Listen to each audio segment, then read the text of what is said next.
Bonjour à tous. Aujourd'hui, on va parler de ce qui surprend les Japonais chez les étrangers.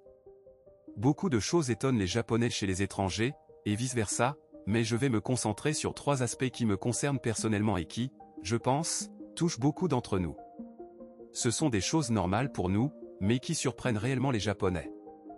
Je ne crois pas que cela soit dû à une différence de mentalité, même si nos mentalités sont différentes, c'est indéniable. Je ne pense pas que cela doive être un obstacle à se faire des amis, ou à trouver un partenaire. Si on arrive à gérer ces malentendus, à expliquer que nos cultures sont différentes, alors tout ira bien. Espérons que les Japonais pourront accepter notre culture, et nous la leur, si nous souhaitons nouer de vraies relations, et nous faire des amis japonais. Premièrement, ce qui surprend les Japonais chez les étrangers, ce sont les tatouages. Beaucoup savent qu'au Japon, les tatouages sont très mal vus. On ne peut pas aller dans les piscines publiques, les onsens, et on risque de ne pas être embauché.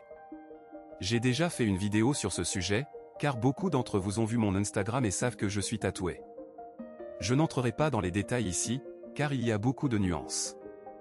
Ce n'est pas un sujet simple, il n'y a pas de consensus sur l'acceptation des tatouages, ni sur les endroits où ils sont autorisés ou refusés.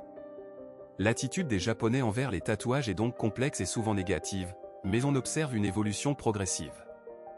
Ils ne comprennent pas encore que pour beaucoup d'étrangers, les tatouages sont une expression de mode.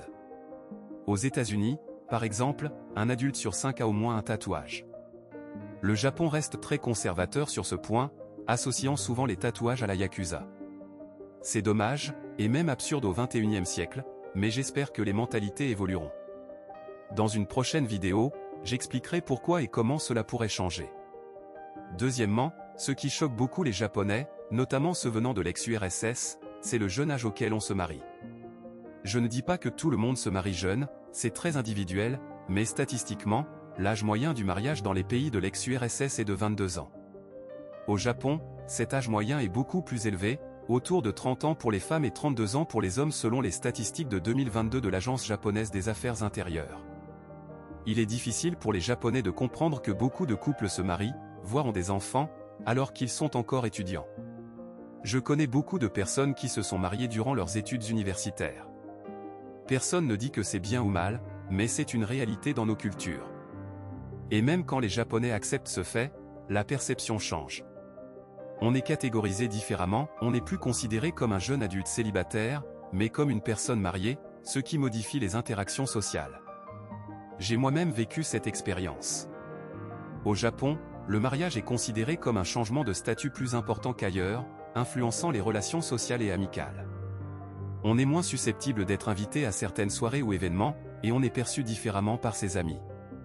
Troisièmement, et c'est peut-être le plus difficile à expliquer, c'est le « resting bitch face » ou le visage de repos. On pourrait le traduire par « air sévère » ou « mine renfrognée ». Beaucoup ont vu des vidéos sur YouTube abordant ce sujet, notamment sur des chaînes américaines. Pour nous, c'est simplement notre expression faciale au repos.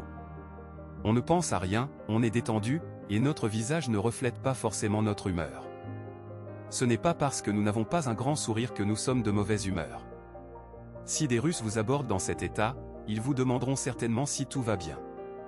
Les Japonais, eux, ont tendance à prendre de la distance. Mes camarades de classe me fuyaient au début, pensant que j'étais de mauvaise humeur. La culture japonaise valorise la politesse et évite de déranger ceux qui semblent mécontents. Si vous avez aussi ce « resting bitch face », il faut savoir que cela peut effrayer les Japonais. Il est important d'expliquer qu'il ne s'agit que d'une expression faciale neutre, et non d'une manifestation de mauvaise humeur.